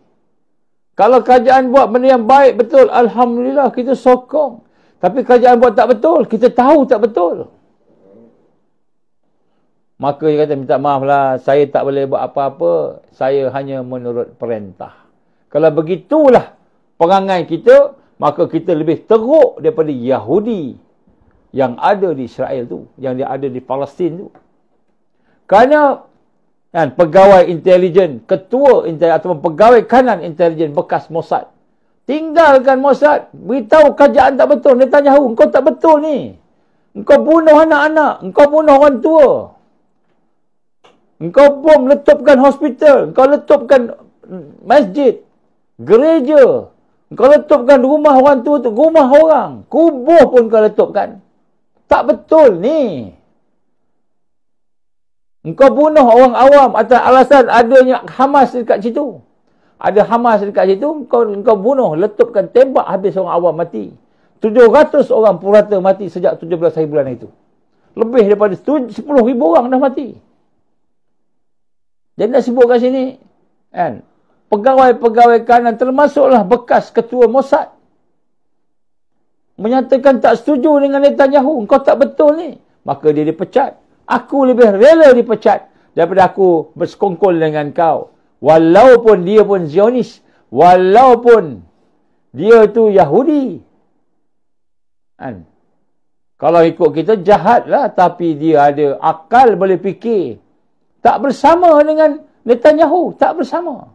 Begitu juga ketua polis. Di Israel tak bersama. Bila Netanyahu buat sesuatu yang tak betul. Ini dah lebih daripada manusia. Lebih daripada binatang. Malahan syaitan. Dia tinggalkan. Tak apa, aku letak jawatan lah. Aku tak naklah bersama. Hari ni makan. Kan? Dia bagi duitnya. Dia bagi macam-macam. Tak kira lah siapa yang bergelar penguat kuasa. Ada kuasa, dia buat, dia guna kuasa dia untuk memenuhi tuntutan nafsu mereka yang khianat kepada negara. Mereka secara terbuka menentang kerajaan. Cuba tengok dekat Israel tu, secara terbuka. Maknanya kalau adalah pegawai-pegawai di dalam negara kita ini, saya minta maaf sangat noh. Saya kena cakap ni. Kalau saya tak cakap, nanti siapa nak cakap? Kalau adalah pegawai-pegawai yang tidak boleh berfikiran waras, yang tidak ada hati, budi untuk melihat hala tuju negara, masa depan negara, masa depan agama, masa depan anak-anak, maka lebih teruk daripada Zionis Yahudi yang ada di Palestin yang telah merampas Palestin. Lebih teruk lagi. Kenapa? Mereka menyatakan kebenaran walaupun terpaksa dibuang kerja. Tapi dia kata, aku dibuang kerja tapi aku berpegang dengan prinsip. Walaupun dia tak betul, tetapi dalam hal dia memegang prinsip bahawa yang dibuat ini adalah genosid dan sebagainya, dan itu adalah kebenarannya. Kemudian di samping itu kita lihat hubungan-hubungan dengan politik, kepimpinan politik pun pecah juga. Ini semua ni kecederaan yang berlaku kepada Israel. Zionis sekarang ni. Yang kita perlu ambil pengajaran. Sebab tu saya menyuruh kepada tuan-tuan, puan-puan, terutamanya pegawai-pegawai keselamatan negara. Tak kira lah PDRM, ATM, mereka intelijen, mereka yang ada hubungan dengan kepimpinan, sampaikanlah kebenaran. Kita bukan nak lawan siapa-siapa. Kita hanya berhajat untuk menjaga keselamatan, keamanan negara. Bukan nak hasut apa-apa. Kita bukan nak ada kepentingan nak jatuhkan siapa-siapa. Tak ada kepentingan pun. Cuma kita kata kalau tak betul, kita katalah tak betul. Kalau tak tahu, kita ada fakta. Mari jumpa, datang, bincang. Dan saya yakin di kalangan anggota tentera kita, di kalangan anggota PDRM kita, polis-polis kita, ramai yang nampak perkara ini dan ramai juga yang tidak bersama dengan perkara-perkara yang menyeleweng dan mengkhianat pada negara. Ramai. Kita yakin. Sebab perkara ini berkaitan dengan akidah, berkaitan dengan masa depan anak-anak, keluarga. Masa depan agama. Maknanya benda ini berkaitan dengan kehidupan di dunia dan di akhirat. Ini kita kena tengok semula. Jadi perpecahan di kalangan kepimpinan di Israel ni hebat. Perpecahan di kalangan ahli politik mendalam. Ramai pemimpin-pemimpin Israel dari kalangan parti-parti politik itu. Yang mana mereka cuba menjatuhkan kerajaan Netanyahu. Kenapa? Kerana kerajaan Netanyahu ini digambarkan telah melangkaui kemanusiaan, melangkaui kebinatangan. Jadi ini semua bukti bahawa bukan hanya Israel telah berada dalam kesusahan di kalangan rakyatnya, di kalangan kita kata orang-orang bawahnya, begitu juga dengan luar negaranya, diplomatiknya, mereka juga mengalami masalah dari sudut kepimpinan. Sebab itulah ini semua adalah tanda-tanda bahawa Islam akan bangkit menggantikan kepimpinan Zionis, kepimpinan Al-Masih Dajjal dalam masa terdekat. Sebab tu kita pada hari ini nak kena faham ayat yang kita baca pada awal tadi. Bagaimana Allah menyatakan bahawa hari-hari kemenangan akan digilir-gilirkan. Hari-hari kekalahan akan digilir-gilirkan. Kalau dulu dipegang kuasa, kalau dulu dipegang macam-macam, semua dipegang. Seluruh sistem mulkan jabarian dipegang. Maka hari-hari kejatuhan sistem mulkan jabarian antarabangsa ini, pemerintahan kerajaan antarabangsa ini akan hampir. Yang ada ialah hari-hari kemenangan umat Islam, hari-hari kemenangan kepada Allah Subhanahu Wa Taala yang akan diberikan kepada umat Muhammad sallallahu alaihi wasallam yang beriman al-Mahdiyin. Jadi sebab tu kita lihat hari ini, kalau dulu Israel terkenal dengan kehebatannya, kalau tentera disebut the undefeated army. Undefeated army itu Israel lah. Tak pernah kalah. Sampai sekarang kan mereka berada dalam keadaan kekalahan. Kalau dulu ekonominya hebat, sekarang ekonominya runtuh. Rakyatnya dalam keadaan trauma. Rakyatnya dalam keadaan menghadapi kemurungan, 1/3 murung. Rakyat yang hijrah semakin bertambah-tambah. Politiknya pula kucar-kacir. Bantahan-bantahan dari seluruh dunia bertambah-tambah. Sehingga menyebabkan mereka sebenarnya sedang menuju kepada kehancuran. Hanya masa sahaja yang akan kita lihat sebagai saksi untuk menyaksikan kejatuhan Israel. Walaupun hari ini macam tak ada solusi. Sebenarnya ada solusi. Jadi sebab tu pada malam ni kita nak kena rasa. Di Malaysia pun sama. Saya nak menyeru mereka yang mengenali pemimpin-pemimpin, mereka yang ada kawan baik dengan Perdana Menteri Malaysia, PMX, Timbalan Perdana Menteri dan sebagainya, mereka yang ada kenal dengan kabinet ke menteri-menteri, mereka yang ada kenal dengan sekalian penguat kuasa daripada PDRM, ATM, mereka yang ada kenal dengan kepimpinan yang ada masyarakat. Marilah sama-sama kita patah balik kepada Allah. Saya mengajak patah balik kepada Allah. Mereka yang ada kenal dengan Tuanku Sultan, mana-mana Tuanku Sultan, kerabat, mana-mana kerabat diraja, pemimpin-pemimpin yang telah Allah anugerahkan kepada mereka tanggungjawab untuk jaga agama, untuk jaga rakyat. Maka sampai-sampaikanlah. Saya menyeru pada diri saya dan diri sekalian, kita kembalilah kepada Allah. Jadi bulan Ramadan ni bukan bulan bersuka ria, bukan bulan berleka-leka, bergurau senda sampai kita lalai, ghaflah. Tapi bulan Syawal adalah bulan untuk kita menyambung perjuangan di bulan Ramadan. Menyambung perjuangan membina fitrah salimah, membina kekuatan ukhuwah, membina kekuatan yang lain. Kita kena bina ni. Ini semua dah ditunjuk oleh Rasulullah sallallahu alaihi wasallam. Saya ingin menyeru kepada sekalian guru-guru tarikat, mursyid tarikat, khalifah syarif tarikat kalau ada. Marilah sama-sama kita menjadikan tarikah kita sebagai tarikah yang akan membangunkan Islam.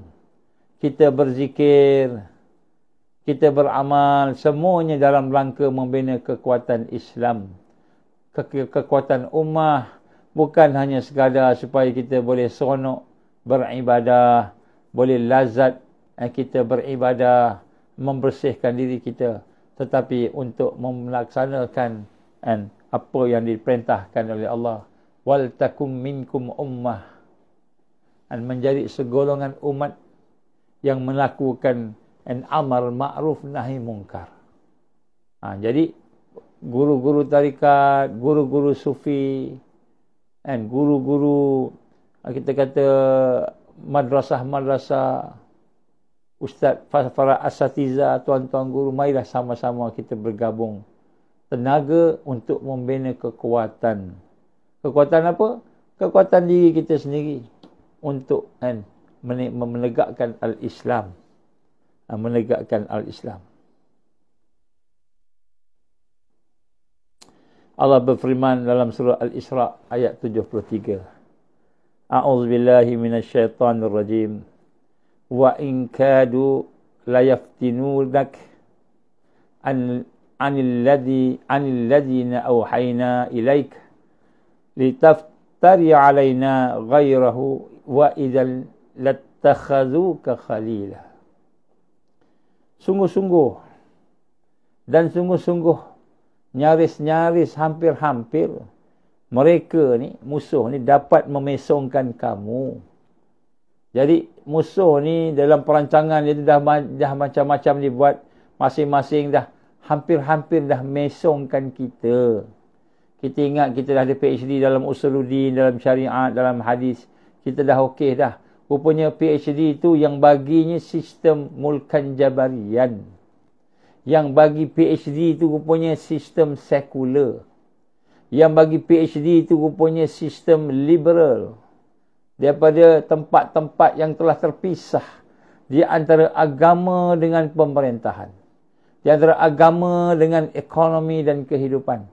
Agama ni segala yang berkaitan dengan ibadah-ibadah, berkaitan dengan muamalah-muamalah biasa, bukan berkaitan dengan perjuangan, bukan berkaitan dengan kebangkitan, bukan berkaitan dengan masalah ummah yang mana melibatkan semua sekali.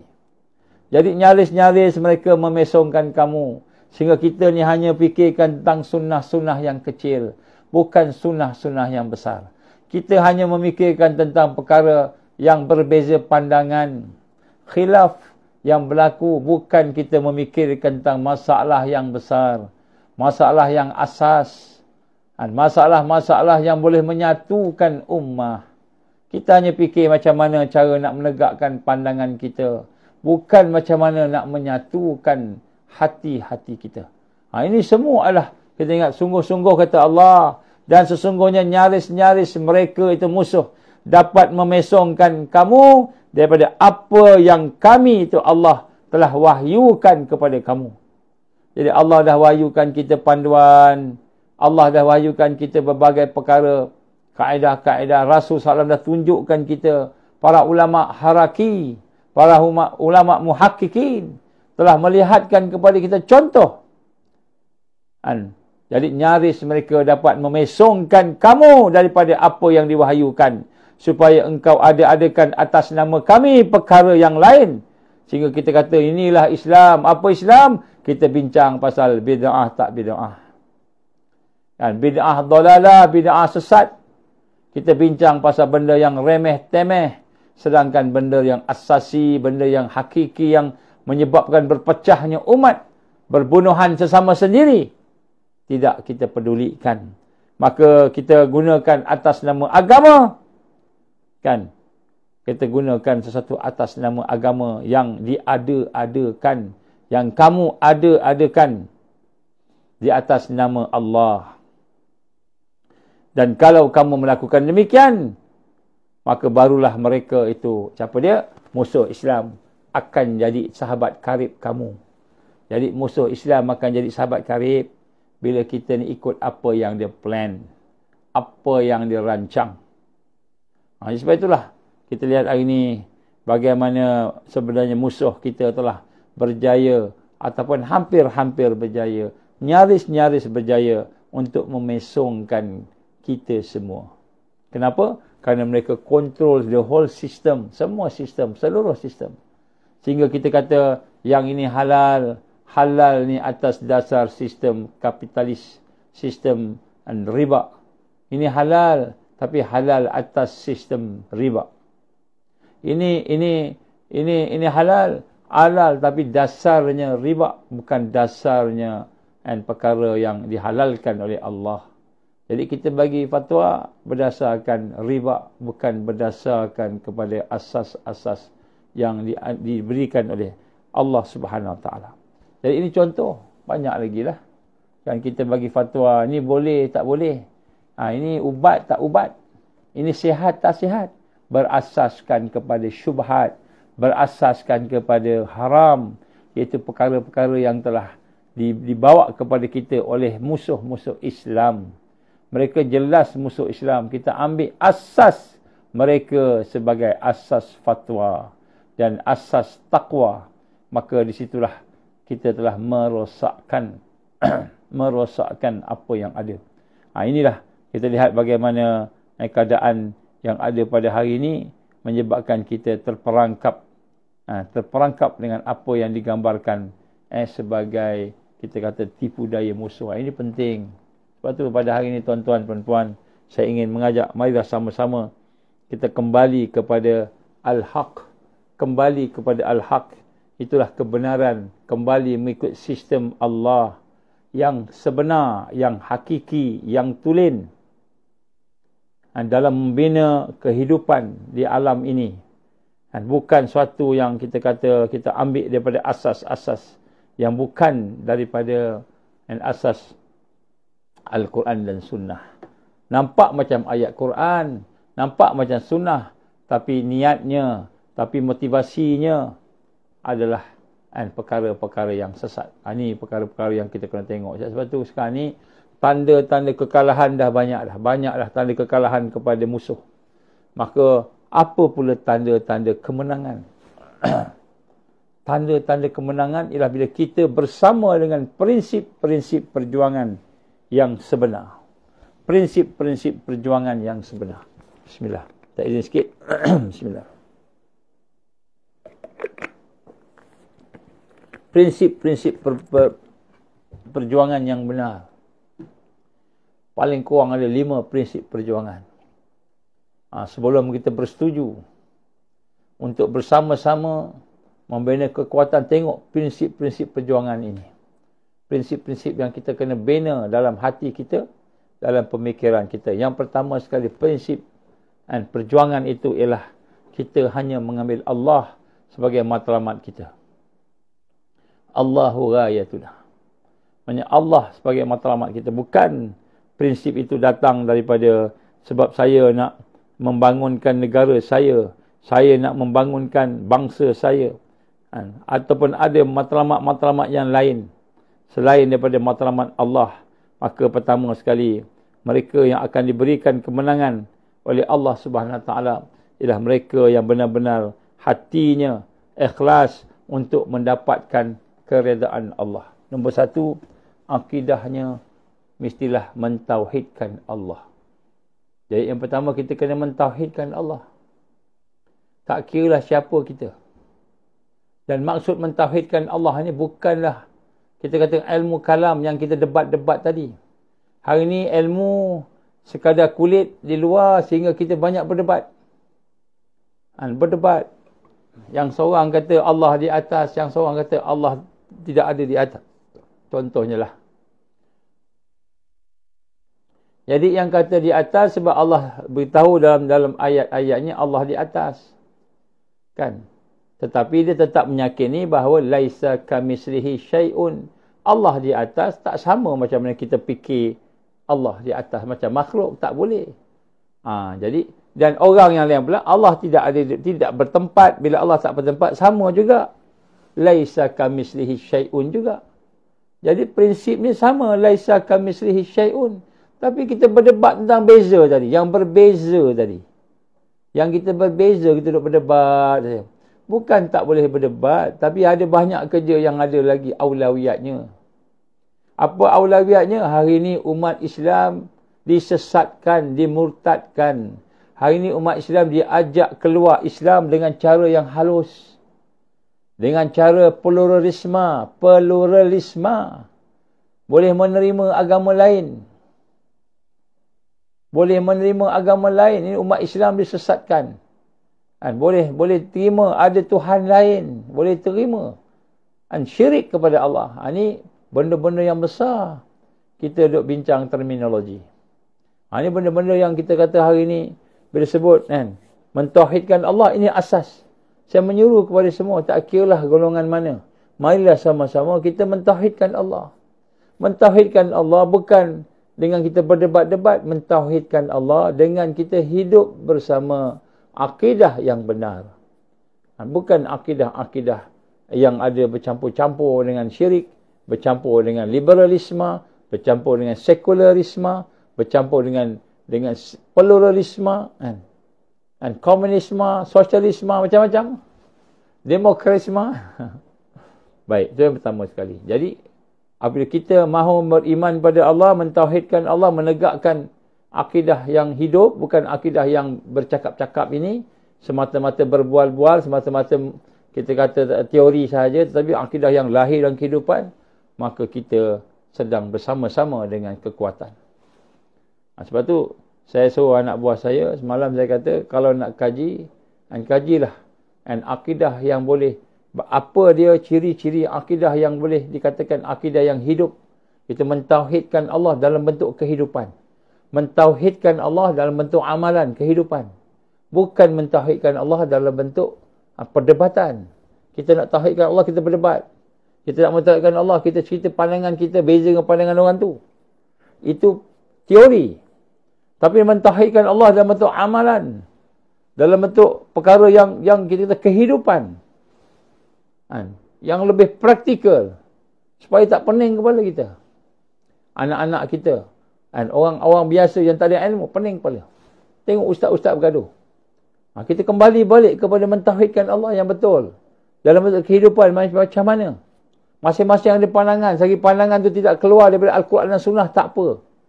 Beza pandangan, beza terminologi je. Baik. Jadi yang pertama sekali, kita nak kena mentauhidkan Allah, menegakkan apa yang digambarkan sebagai akidah yang sahih. Ini nombor satu. Ini perkara orang nak tajdid, ini kena betul.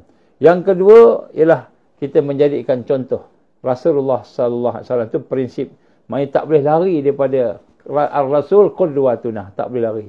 Ar-Rasul qudwatuna. Kita nak kena jadikan Nabi sallallahu alaihi wasallam sunnahnya. Yang besar, yang kecil. Yang nampak, yang tak nampak. Yang tersirat, yang tersurat. Semua yang ada, kita nak jadikan sebagai panduan kita. Maknanya rujukan kita apa Nabi buat, bukan rujukan kita apa otak kata. Otak, dia cuma fikir macam mana nak laksanakan sesuai dengan wakil, realiti hari ini. Sesuai dengan realiti hari ini. Kena melaksanakan sesuai dengan keadaan, supaya tidak bertentangan dengan adat yang ada, dan ada adat yang baik yang bertentangan. Kita nak, adat tu nak kena ada ambil kisah juga. Bukan kita ikut adat. Tapi maknanya adat ni sebagai pakaian kepada hukum. Jadi maknanya kita nak sebut sini, kita kena ikut Nabi.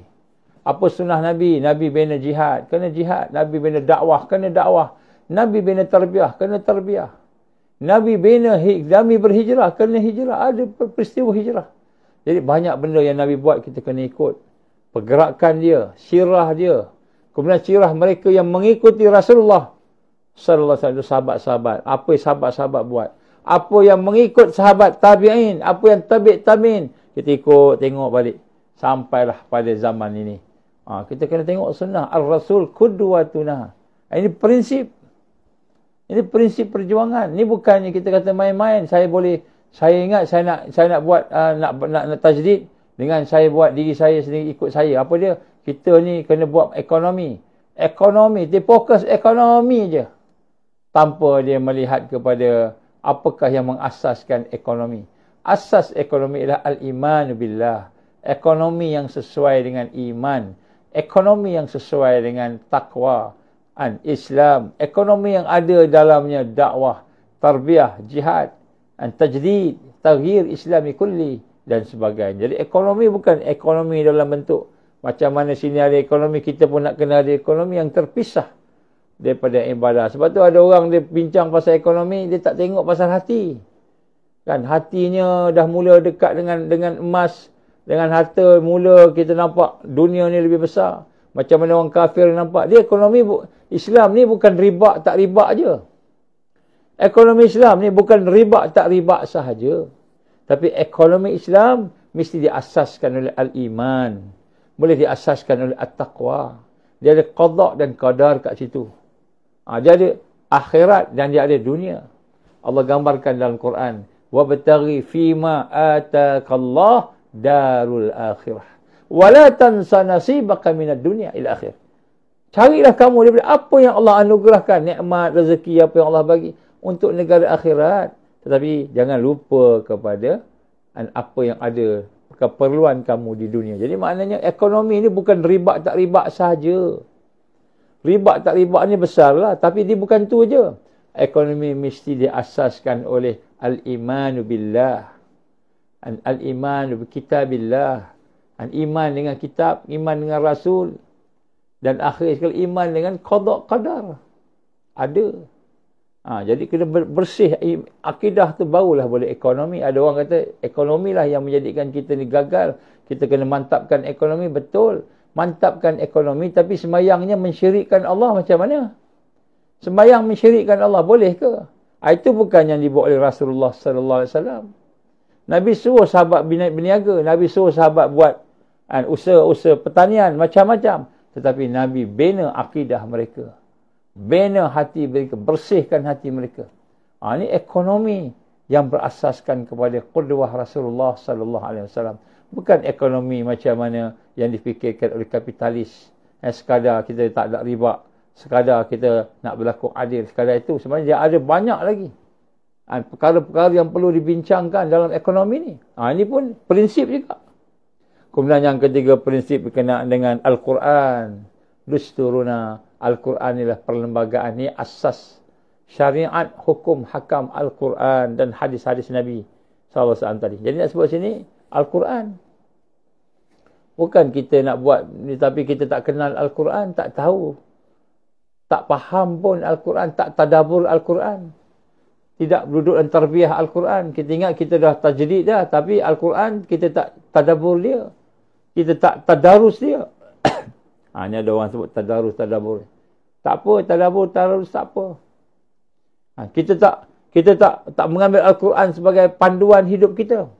Sedangkan tu prinsip. Sebab yang kita nak tegakkan tu hukum-hukum Al-Quran, syariat Allah yang ada dalam Al-Quran, yang kemudian dikembangkan oleh hadis-hadis Nabi dan para ulama-ulama yang memperdalamkan lagi kajian-kajiannya. Ini prinsip. Jadi kita nak menang, kita kena bersama dengan prinsip. Tak boleh kita pegang macam gitu je.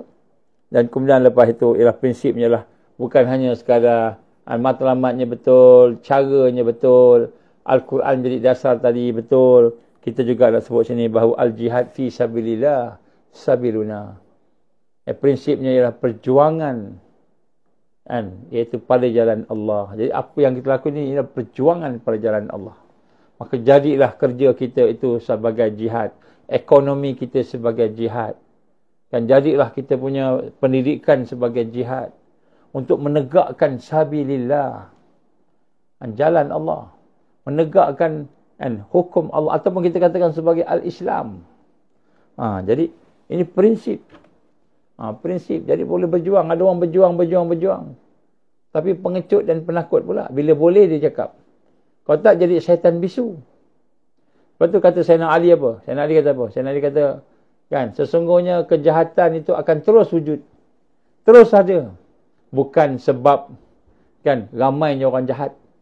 Kejahatan akan terus ada bukan sebab ramai orang jahat, tetapi kerana orang yang baik-baik itu diam membisu.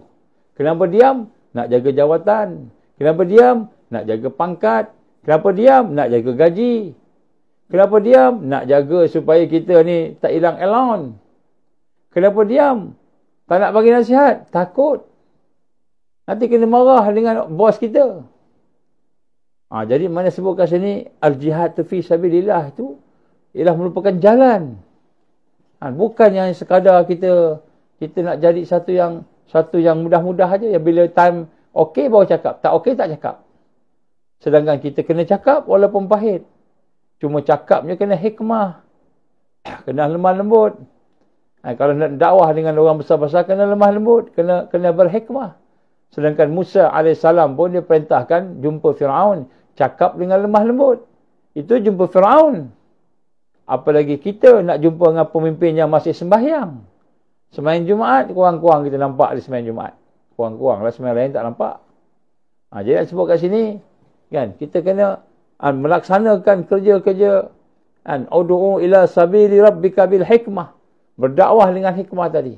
Termasuk dalam jihad fi sabilillah. Jadi jihad ni, berjuang ni termasuk dalam prinsip. Dia bukan benda yang samping-samping, bila nak buat, tak nak buat tak apa. Yang keenam, yang kelima ialah bagaimana setinggi-tinggi cita-cita kita. Al-maut fi sabilillah asma amanina. Mati pada jalan Allah, itulah setinggi cita-cita. Maknanya orang yang terbaik bukan hanya sekadar orang yang kata saya Islam, tetapi orang yang memperjuangkan Islam. Bukan kata saya beriman, tapi orang yang memperjuangkan al-iman, memperjuangkan akidahnya, tauhidnya kepada Allah. Orang yang berjuang. Dan al-maut fi sabilillah, barulah dikatakan mati pada jalan Allah. Mati yang menghidupkan, bukan mati yang mematikan, mati yang menghidupkan. Allah gambarkan dalam suratul Baqarah, apakah kamu sangka orang yang mati syahid itu mati? Hidup dengan rezeki Allah. Ada sebut kat sini, bagaimana keadaan orang yang berjuang, prinsipnya mestilah prinsip untuk hidup, kan, untuk berjuang dan mati pada jalan Allah Subhanahu Wa Taala. Itu setinggi cita-cita dia. Ini semua sebenarnya adalah merupakan prinsip-prinsip yang perlu kita faham. Inilah merupakan asas kepada tajdid dan taghyir dalam keadaan hari ini. Musuh-musuh telah dilemahkan oleh Allah. Allah lemahkan musuh-musuh tadi. Allah lemahkan musuh-musuh tadi. Jadi Allah lemahkan musuh-musuh tadi, maka kita kena berpegang dengan prinsip. Maka daripada prinsip itulah akan lahir apa yang digambarkan sebagai blueprint, ataupun kita gambarkan sebagai plan action, modus operandi, baru lahir. Jadi daripada prinsip, 5 prinsip itu. Dan daripada situlah akan adanya kekuatan-kekuatan. Apakah 5 prinsip itu? InsyaAllah kalau kesempatan kita akan bincang kemudian. Kalau tak boleh bincang kat sini, kita bincang jumpa. Elok jumpalah. Siapa yang rasa-rasa nak bersama-sama dengan tajdid ni, marilah kita bincang-bincang. Kadang-kadang kita jumpa mana-mana, kita bincang. Hari ni ramai juga yang nak berjumpa, kan. Jadi kita jumpa, bincang-bincang, kita tukar-tukar pandangan lah. Macam itu, kan. Barulah kita faham. 5 prinsip tu kita pegang, insya-Allah kita berjuang. Tapi kalau kita tidak ada prinsip tadi, kita hanya sekadar orang Islam, kan, orang Muslim, tetapi bukan orang-orang yang berjuang untuk Islam. Maka kita bimbang. Bila kita tidak berjuang, kita tidak benar-benar berjuang pada Allah dengan haqqa tuqatih, dengan sebenar-benarnya. Haqqu jihadi. Dan haqqu jihadi. Ya ayyuhalladzina amanu taqullaha an haqqa tuqatih. Wahai orang yang beriman, takwa kepada Allah. Takwa dengan sebenar-benar takwa. Berjuanglah dengan sebenar-benar perjuangan. Maknanya, insya-Allah Islam nak menang dah. Maka kita marilah sama-sama memegang tangan-tangan kita, sahabat-sahabat kita ni, memegang semua yang ada untuk kita sama-sama menegakkan Islam, insya-Allah. Jadi itulah bulan Syawal, bukan bulan untuk berleka-leka, bukan bulan untuk kita bermalas-malas, berlalai-lalai dengan hiburan, tapi bulan untuk kita menyambung perjuangan yang ada dalam bulan Ramadan, sehingga fitrah salimah yang kita cuba wujudkan, kita cuba dapatkan daripada Allah dalam bulan Ramadan akan diberikan pada kita, ditambah lagi sehingga masuk ke dalam bulan Syawal, dan akhirnya insya-Allah bersama-sama dengan kebangkitan yang dinanti-nantikan secara besar-besaran, insya-Allah tak lama lagi.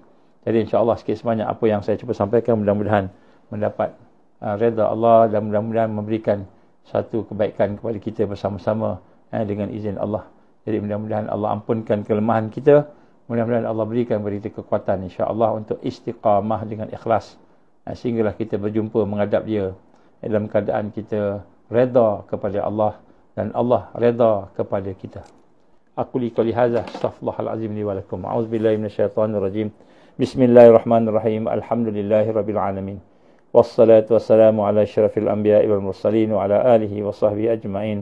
Allahumma innaka ta'lam anna hadhihi al-qulub qad istamat ala mahabbatik wa taqat ala ta'atik wa tawahadat ala da'watik وتعاهدت على نصرة شريعتك فوثق اللهم رابطتها وأدمدها واهدها سبلها واملأها بنورك الذي لا يخبو واشرح صدورها بفيض الإيمان بك وجميل التوكل عليك وأهجها بمعرفتك وأمتها على شهادتك في سبيلك يا الله إنك نعم المولى ونعم النصير اللهم آمين اللهم آمين ya Allah.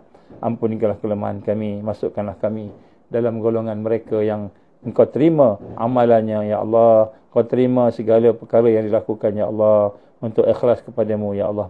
Rabbana atimim lana nurana waghfir lana innaka ala kulli syai'in qadir. Allahumma inna na'udzubika min an nusyrika bika syai'an na'lamu wa nastaghfiruka lima la na'lam. Rabbana taqabbal du'aana innaka antas samiul alim wa tub 'alaina ya Allah innaka antat tawwabur rahim. Wa sallallahu ala sayyidina Muhammad wa ala alihi wa sahbihi wa baraka wa sallam. Subhana rabbika rabbil izzati amma yasifun wa salamun alal mursalin walhamdulillahi rabbil alamin. Subhanakallahumma wa bihamdika asyhadu an la ilaha illa anta astaghfiruka wa atubu ilaik. Bismillahirrahmanirrahim. Wal 'ashr innal insana lafi khusr illa alladhina amanu wa 'amilus solihat wa tawasaw bil haqqi wa tawasaw bis sabr. Saya nak ucapkan selamat hari raya dan Aidil Fitri. Mudah-mudahan Allah terima semua amalan kita ketika bulan Ramadan dan seterusnya lah. Taqabbalallahu minna wa minkum. Jadi mudah-mudahan Allah berikan kebaikan kepada kita insya-Allah. Maaf zahir batin, andainya ada apa-apa yang tersilap, terkasar bahasa dan sebagainya. Insya-Allah wabillahi taufik wal hidayah. Assalamualaikum warahmatullahi wabarakatuh.